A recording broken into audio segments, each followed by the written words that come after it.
first two pages of our notes for Judges, if you don't have one. We didn't get very far into chapter 3. We just got started. So if you need a copy, it's back there. So we are in Joshua chapter 3. And where did we get to? Judges. Oh, Judges, not Joshua. Oh, yeah. I even opened up to Joshua. Wow. That would have been. Well, we could have studied from Joshua 3, but I wouldn't have any notes prepared. Where do we get to?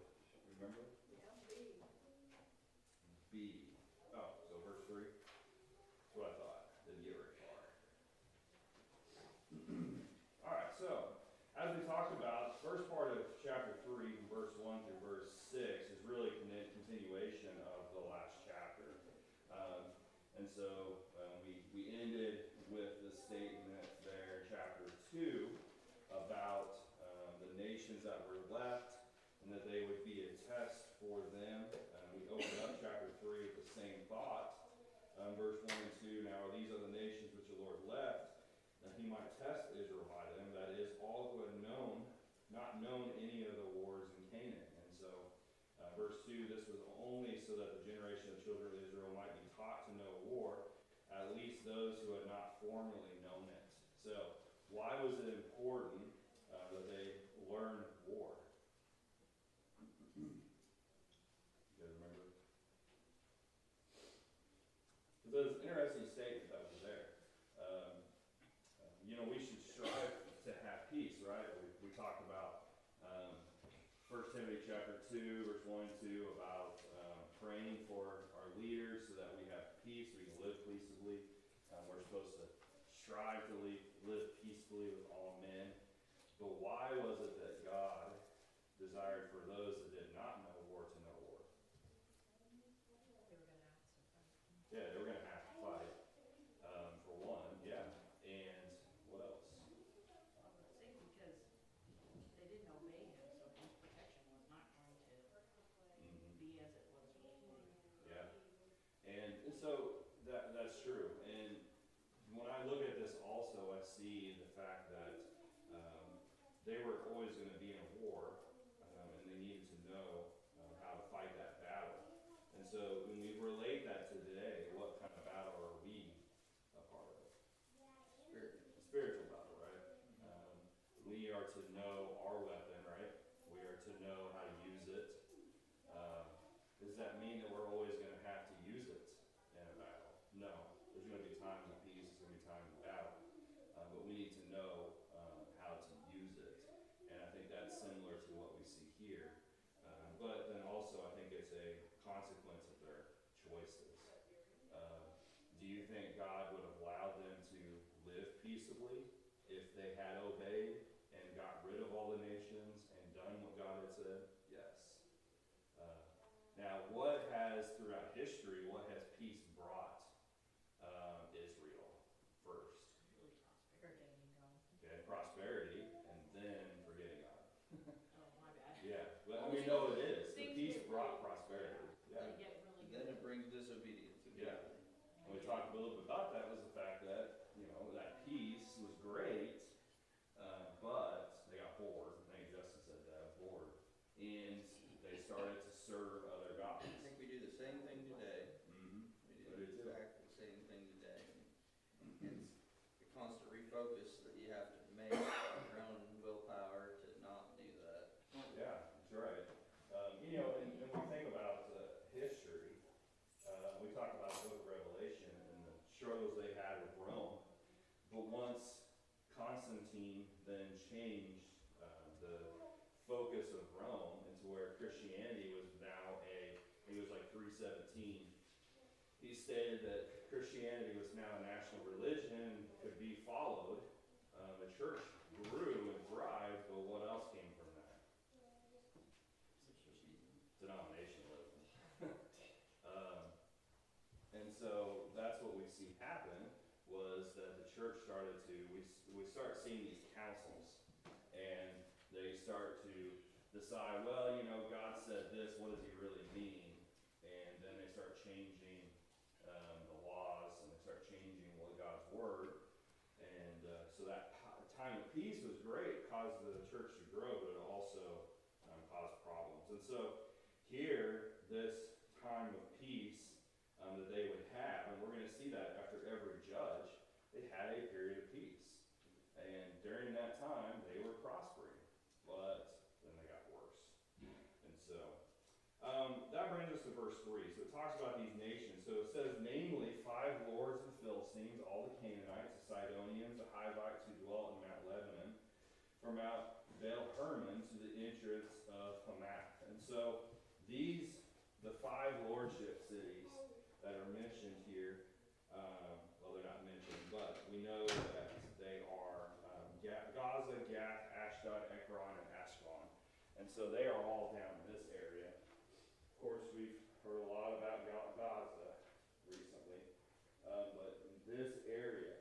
And so look at the terrain of where these people were left. So you have the Philistines, and they are up through all of this area. What do you think is, if you look at this, this map doesn't really show it, but this area over here is very wilderness. This area over here is very fertile.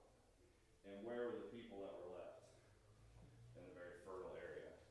Then it says the Canaanites lived along the coast up to Mount Lebanon, which is goes up through the coast up towards Mount Carmel. And the Hivites, they lived in the middle of the country. They were up all the way to Mount Hermon. Now, Mount Hermon is up here. This area here was extremely fertile also. This all the way up to Mount Carmel, this is like the Fertile Crescent area. A lot of fertile ground. And so you had the Hivites that were there through there. The Canaanites that lived up through Mount Lebanon and the lordship cities. They left the people in the most fertile areas of the land. It's just crazy. But if they're in the most fertile pieces of the land, what's going to happen to the Israelites who need food, who need things like that? They're gonna have to fight to get it. Okay, they're going to fight to get it. As we see here, instead of really fighting to get it, they chose to dwell with them. And so, They married. okay, these are the real fertile areas. This is where we're going to have a lot of produce. This is where we're going to prosper. So we're going to move in there. Instead of getting rid of them, we're going to dwell with them. So that's when they mixed and married with him. Yes. Yep. And so verse 4, it says, and they were left that he might test Israel by them to know whether they would obey the commandments of the Lord, which he had commanded their fathers by the hand of Moses. And so they were left there to test. The word test means to prove, to try. What was being proved? What was being tested?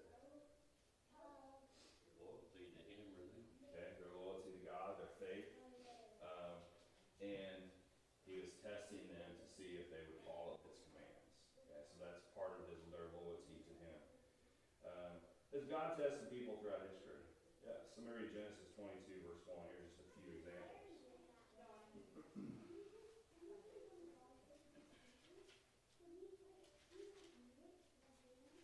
Now it came to pass after these things that God tested Abraham and said to him, Abraham, and he said, Here I am. Okay, so we know the rest of that context is him being tested with his son, right? And did Abraham pass that test? Yes. And so, people would say, well, this is terrible. Why would God then give these people a test? Why would he test them? Why would he just get rid of them to not even have that temptation? That's not fair. He's setting them up to fail. That's not true.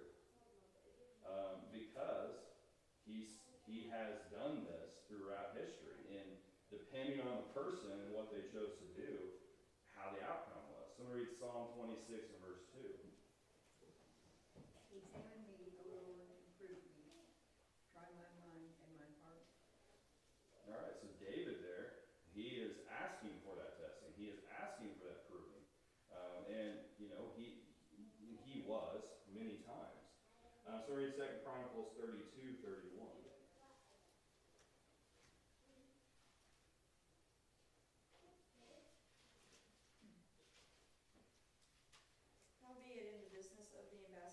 princes of Babylon, who sent unto him to inquire of the wonder that was done in the land. God left him to try him, that he might know all that was in his heart. Okay, so Hezekiah was tested. Did that go well? Somebody read James 1:2-4.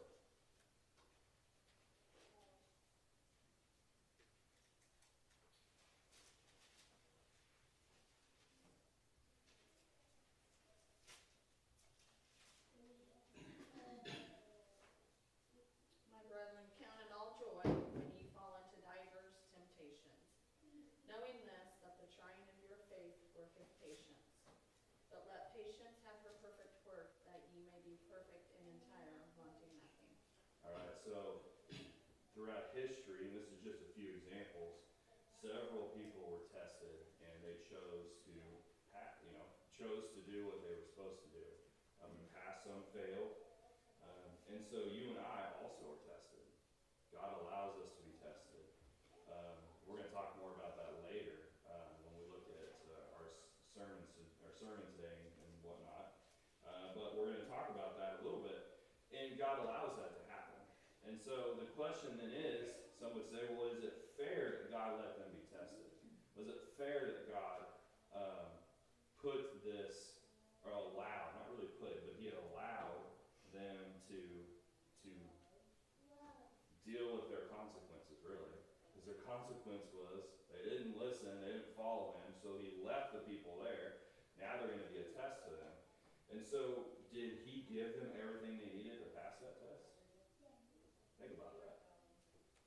Yeah, he allowed them to be tested, but did they have the tools they needed to pass that test?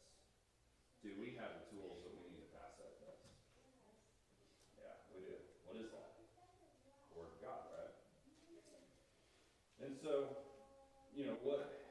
what does God, allow to be for us to be tested? Well, the same thing. We talked about that, right? But why do we test and prove things? Why is gold tested? Why is things like that tested, proved, tried? Well, when I think of this, maybe my brain's going a different direction. When I read testing, I think refining. God knows the outcome. God already knows what's in your heart and what you're capable of. Sometimes you don't. And you go through the testing, it shows you what you have Yep. and That's where you're lacking.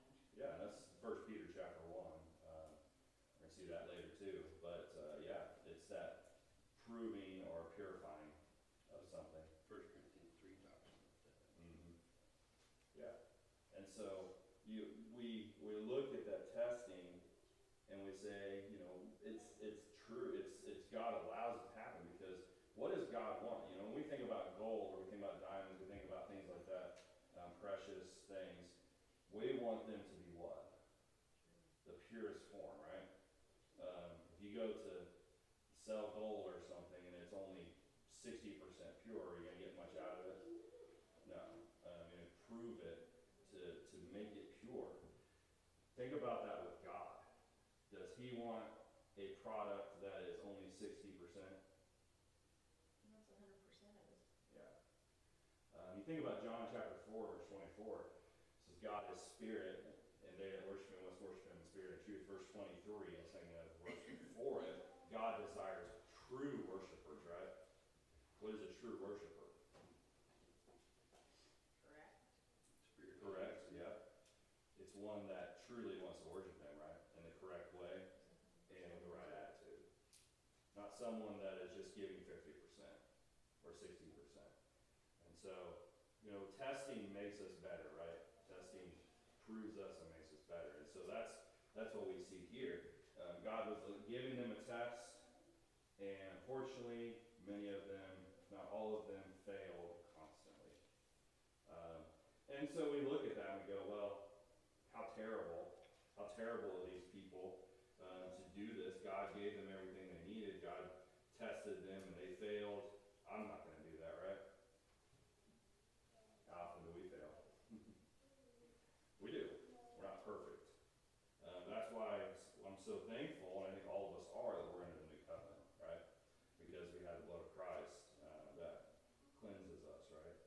So, verse 5 says, "Thus the children of Israel dwelt among the Canaanites, the Hittites, and the Amorites, and the Perizzites, and the Hivites, and the Jebusites." Notice, those are the same names that have been brought up every time about Canaan, all the way back to the book of Genesis. Every time it's talked about the land of Canaan, it says these names. They did not get rid of them.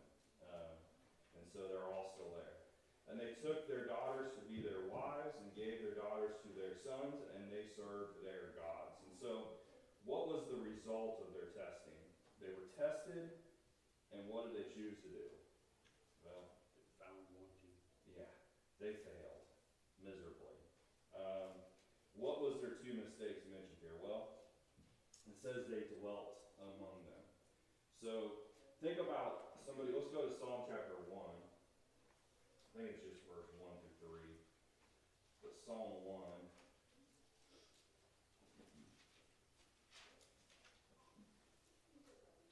I'll think about dwelling. Really just verse 1. So I'm going to read that. Blessed is the man that walketh not in the counsel of the ungodly, nor standeth in the way of sinners, nor sitteth in the seat of the scornful. So it's a progression, right? It's, when you think about it in the good way, blessed is the man who walks not, so doesn't even go by it, does not stand there and say, "Oh, I want to be a part of that," nor sits and actually is involved in it. And so, but you think about the opposite way, it says those that walk by that ungodliness because there's a desire, and then they stand there contemplating doing it, and then they sit down and are involved in it. That word "sit" there, the word "dwell" means to sit down. And so, when you look at this example, they were tested. The people were still there in all those fertile areas. So what did they do? They did exactly the opposite of what you're supposed to do, Psalm 1:1. They dwelt. They sat down. They were a part of the wickedness that was there. They became involved with them. They became involved with their worshiping of idols. They became involved in their wickedness and their idolatry, all of that. Instead of being set apart as God had made them and to stay that way, they became a part of the people. And so they dwelt among them, verse 5. Verse 6, they took their daughters to be their wives and gave their daughters to their sons. They intermarried. So we read Exodus 34, 13 through 17.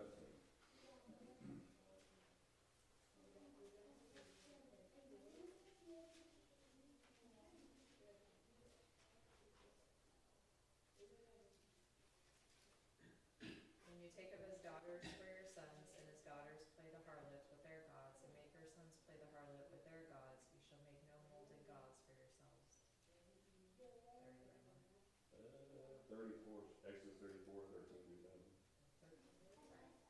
But you shall destroy their altars, break their sacred pillars, and cut down their wooden images. For you shall worship no other God, for the Lord, whose name is jealous God.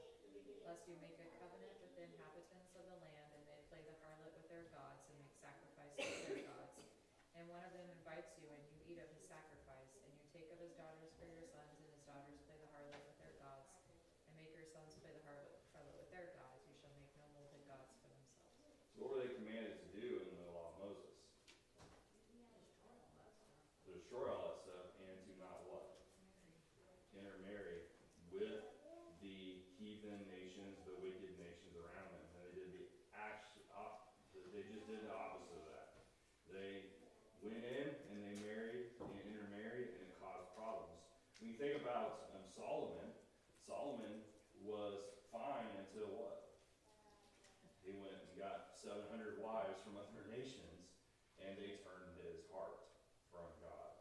And so they were told not to intermarry. And when we were doing this study, my notes, Brother Liddell made this quote. He says, "When you marry a child of the devil, you'll have problems with your father-in-law." I think that's interesting. Now, does that mean that always in every case that marrying someone that is in the world will be a problem? No. But we need to be careful who we choose, right? We need to be what we do because it's so easy to be swayed, so easy to be pulled down. And we need to, we think about several passages in the New Testament. We have passages of those that are married to someone that is of the world and what they can do and their influence. We also see that can be a good thing, right? Bringing them to the truth. And so we see the example here and what it did for them, and they unfortunately went the wrong way, and they started to worship their gods. It brought a lot of problems for Israel. And so that brings us to the first judge. And so, anybody got any questions or comments before we start with Othniel?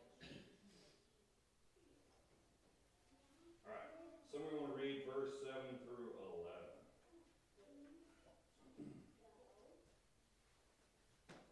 And the children of Israel did evil in the sight of the Lord, and forgat the Lord their God, and served Balaam and the groves. Therefore the anger of the Lord was hot against Israel, and he sold them into the hand of king of Mesopotamia. And the children of Israel served him 8 years. And when the children of Israel cried unto the Lord raised up a deliverer to the children of Israel, who delivered them, even Othniel the son of Kenaz, Caleb's younger brother. And the Spirit of the Lord came upon him, and he judged Israel, and went out to war. The Lord delivered the king of Mesopotamia into his hand, and his hand prevailed against him. And the land had rest 40 years, and Othniel the son of Kenaz died. All right, so we have the progression of what happened here. They chose to not follow God and his commands. They chose to dwell among the Canaanites, the Hivites, all of them. They took there and they intermarried as God told them not to do. So the result, verse 7, says, so the children of Israel did evil in the sight of the Lord.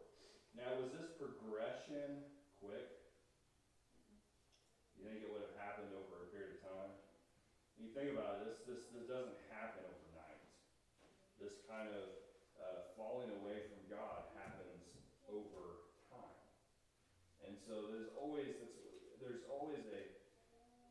that thought of how we're supposed to be in God's word. We're supposed to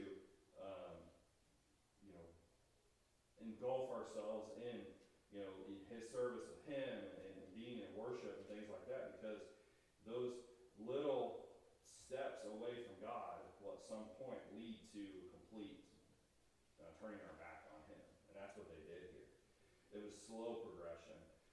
They didn't listen to what God said. They started to mingle with the people of the land. And they married each other. Then they started to worship their gods. And then what did? They forgot about God. And it brought evil. And it says here, they forgot the Lord their God and served the Baals and Ashtoreths. And so Baals is the plurality of the Canaanite gods. And so if you read in the book of 1 Samuel, when the Ark of the Covenant was taken during the time of Saul, it would go to the 5 different Philistine cities, and each one of those cities had a different god. And so when it says Baals, it was the worshiping of all of those different gods. And then the Ashtoreths, if you're reading the King James, what does it say? We got a few people looking here. The groves. Groves. So it talks about the groves. So every time you see the groves, that's the Ashereth, which is translated, I think the ESV translated that way too. And the New King James. That really signified the female deities. And so later on, if you read through the book of 1 Samuel and stuff, they talk about the high places, the groves, and things like that they didn't take away. It was places of worship. And a lot of times there was a lot of course, terrible, immoral things that was being done in those groves. But it was signified the female deities of the Canaanite gods. Clark said this, Pliny assures us that trees in old times served for the temples of the gods. And so Pliny was a writer during that time, or wrote about this time. And he would talk about how that the trees served as a place of temple for a lot of the gods. And so they just worshipped everything. Everything that they had, they worshipped them. They were tempted by that. And why were they tempted by it?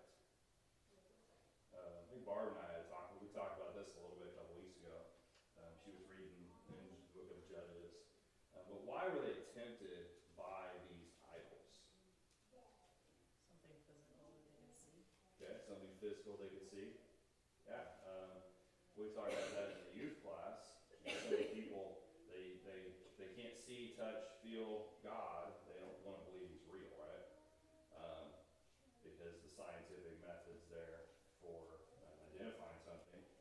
But yet, I think that's something that's been that way for years. The same thing during the Old Testament. They wanted something they could see, touch, feel. And so they were drawn to that. What other ways? Why do you think that they could have been drawn to these idols? There were so many idols, and there were so many layers of idols. Mm-hmm. Yeah, that's what you mentioned that. Yeah, they had layers. They had one idol up here, and then they had another layer, and then they had another layer, and so that made them more human to them, so they could identify with them. Yeah. Yeah, so they had their upper gods, kind of like the Greeks had Zeus, whatnot, and then they had the lower ones below him. Yeah, same way. And you were mentioning the fact that they were more human and when they got lower down. Yeah, so they could relate to them in a sense. Yeah, and then also the practices of these idols. They were temptations for them. They were very pleasurable things, whether it be drinking, things like that, or the immoral sexual side of things that was involved with a lot of these idol worship, especially the female deity ones, because they were more about fertility and things. And so it was tempting to them. And when we think about today, we go, well, why would they be tempted by these physical idols? Well, the things that we put before God can be a temptation, right? Can be those types of things, those pleasures of self and humanistic ideas and things like that. So it's no different. They were drawn to that stuff, and it was very tempting to them.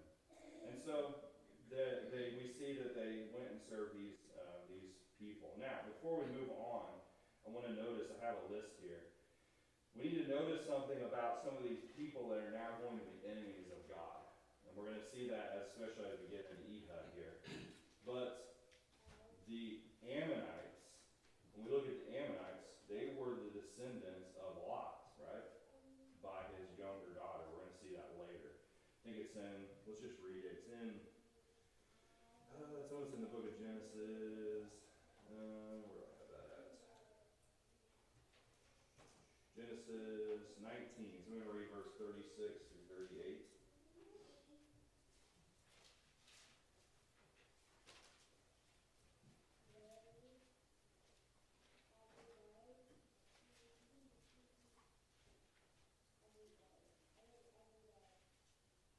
Thus both the daughters of Lot were with child by their father. The firstborn a son, and called his name Moab. He is the father of the Moabites to this day. And the younger, she also bore a son, and called his name Ben-Ammi. He is the father of the people of Ammon to this day. Okay, so two of these oppressors that we're going to have, both of these are going to be brought up when we talk about Ehud.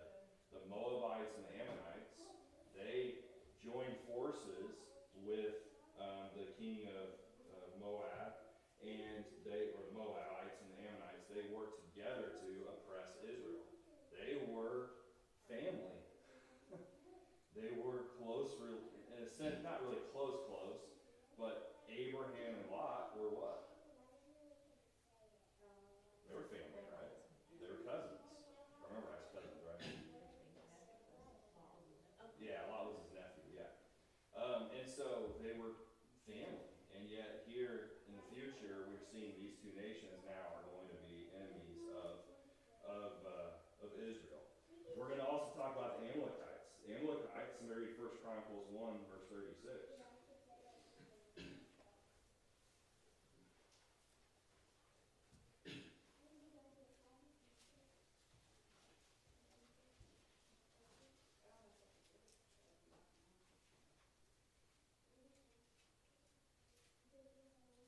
And the sons of Eliphaz were Timnah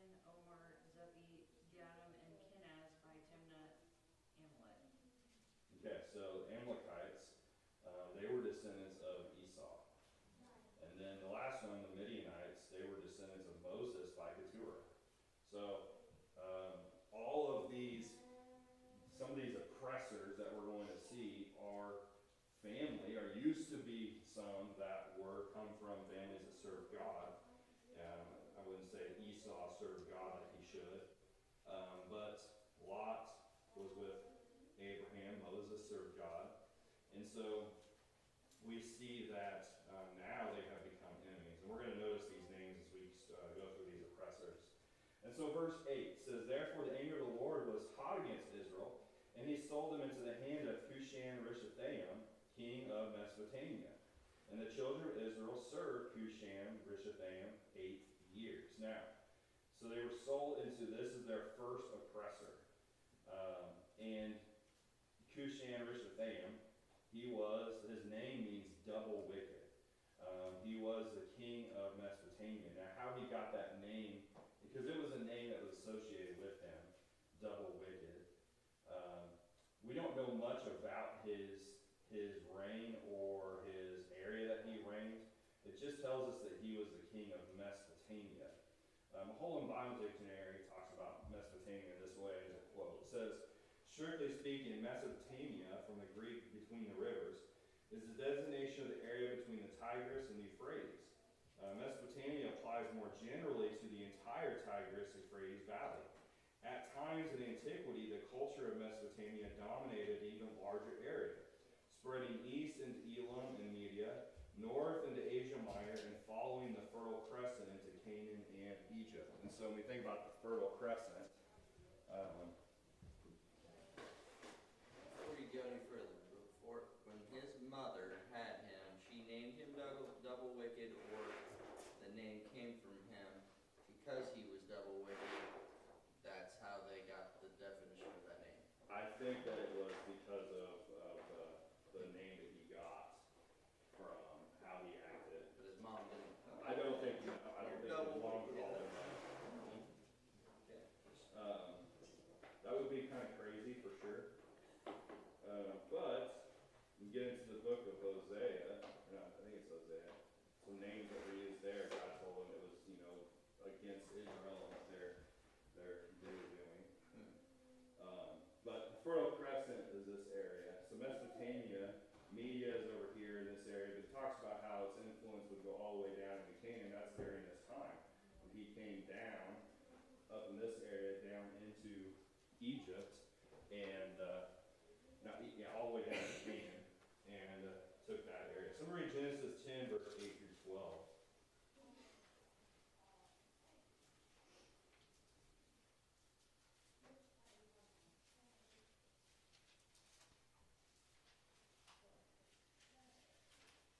Cush begot Nimrod, and he began to be a mighty one on the earth. He was a mighty hunter before the Lord, therefore it is said, like Nimrod the mighty hunter before the Lord. And the beginning of his kingdom was Babel, Erech, Akkad, and Calneh, and then in the land of Shinar. Through 12. Yes. From that land he went to Assyria and built Nineveh, Rehoboth, Calah, and Rezin between Nineveh and Calah, that is the principal city. Okay, so this area was, at one time, the beginning was Nimrod's kingdom. And that's where this area would focus. And of course, we're going to see Babylon later on in history, but this is the area that he come from.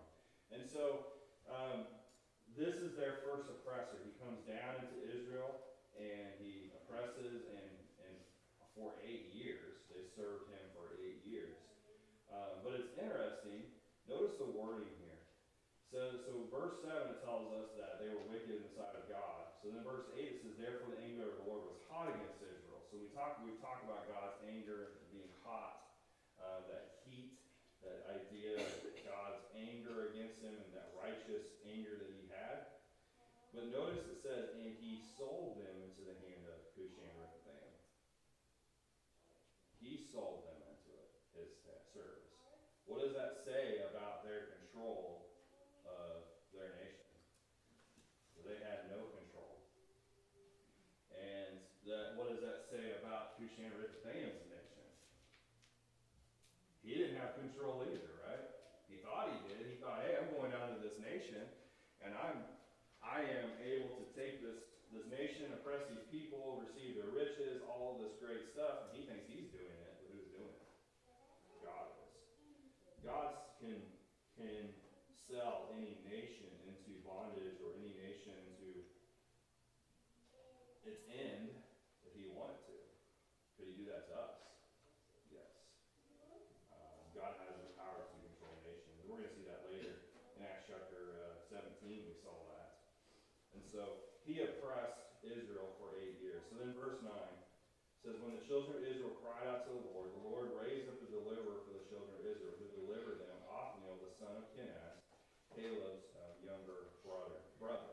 So this is not the first time we talked about Othniel. He was also mentioned back in, I think it was in chapter 2. So Othniel, he is the son of Kenaz. As we talked about this already, Othniel was really Caleb's nephew.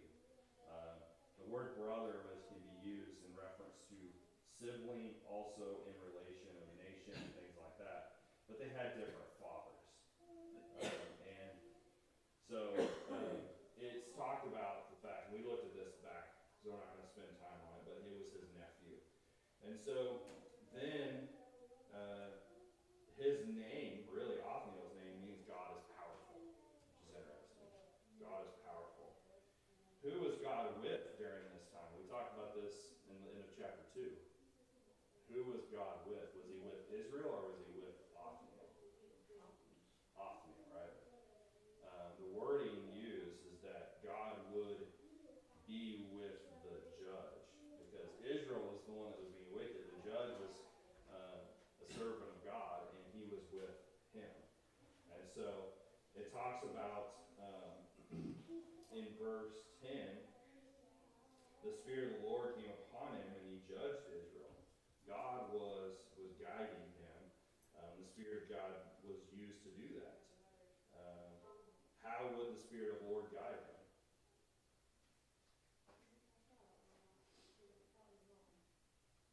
He instructed him what to do, right?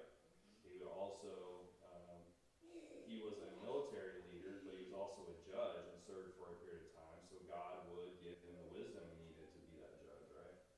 And so we see that there in verse 11. So continue on verse 10. It says, he went out to war, and the Lord delivered Cushan-Riphaim, king of Mesopotamia, in his hand, and his hand prevailed over him.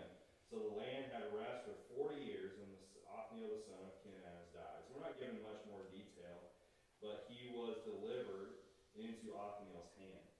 Who delivered him into Othniel's hand? Did Othniel do it? Yeah, Othniel went through the work, right? But who did it? God. Who got the glory? God. So when we go and we do works for God, who gets the glory? God does. Matthew 5 verse 16 states that. The things that we do are to be to give glory to God, not to us. Othniel didn't go out and do this to bring glory to himself. He did it to bring glory to God. And really, God was the one that gave him into the hand. God had ultimate control of all that was going on. Othniel was just that messenger servant, or that servant that did the work that God wanted. And so we see that there. All right, we're done with out of time. Any questions or comments?